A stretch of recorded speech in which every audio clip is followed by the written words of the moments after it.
শিৱসাগৰ নগৰত পকীপথ নিৰ্মাণৰ কাম আৰম্ভ বিধায়ক অখিল গগৈৰ 285 মিটাৰ দৈৰ্ঘ্যৰ শিৱসাগৰৰ মুক্তিনাথ চাৰিআলিৰ পৰা হেমচন্দ্ৰ বৰুৱা পথৰ পকীকৰণৰ কামৰ শুভাৰম্ভ কৰে বিধায়কজনে সমষ্টিত হৈ থকা বিভিন্ন উন্নয়নমূলক কামৰ খতিয়ান দাঙি ধৰিলে অখিল গগৈয়ে শিৱসাগৰ অসামৰিক চিকিৎসালয়ৰ অৱস্থা শীঘ্ৰে উন্নত হ'ব বুলিও জনালে বিধায়কগৰাকীয়ে এই সন্দৰ্ভত স্বাস্থ্যমন্ত্ৰীৰ সৈতেও আলোচনা কৰা হৈছে বুলি জনালে বিধায়ক অখিল গগৈয়ে আটাইতকৈ ডাঙৰ সমস্যাটো হ'ল যে তাত মাত্ৰ 18 জন ডাক্তৰ আছে থাকিব লাগে আমাৰ 26 জন আছে মাত্ৰ 18 জন ষ্টাফ কম আছে আৰু যিবিলাক ষ্টাফ আছে তাকো কন্টেক্সুৱেল বা ঠিকাভিত্তিক তেওঁলোকক ভালকে সময়মতে দৰমহাও দিব নোৱাৰে যাৰ কাৰণে সিভিল হস্পিটেলৰ সাৰ্ভিসটো বেয়া বুলি মই নিজে এতিয়া স্বীকাৰ কৰিছো সিভিল হস্পিটেল মই বাৰম্বাৰ স্বাস্থ্যমন্ত্ৰী আৰু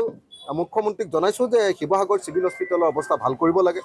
তাৰ বিল্ডিং বিলাক ওলি গৈছে বিল্ডিংৰ কাৰণে অৱশ্যে ইতিমধ্যে আমি ক্ৰিটিকেল কেয়াৰ বিল্ডিং এটা আনিলো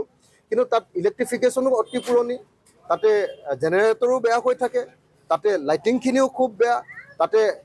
কেতিয়াবা অপাৰেশ্যন কৰিবৰ সময়তো কাৰেণ্ট গ'লে মানে তাৰ কোনো বেকআপ নাই এই গোটেই প্ৰব্লেমবিলাকৰ কাৰণে সিভিল হস্পিটেলখন এতিয়ালৈকে যি ধৰণে আশা কৰিছো সেইমতে কৰিব পৰা নাই কিন্তু স্বাস্থ্যমন্ত্ৰীৰ লগত অহৰ্নিশে এই সম্পৰ্কে কথা পাতি আছো চেষ্টা কৰি আছো আৰু আশা কৰোঁ যে অতি সোনকালে সিভিল হস্পিটেলখনকো আমি ভাল কৰিব পাৰিম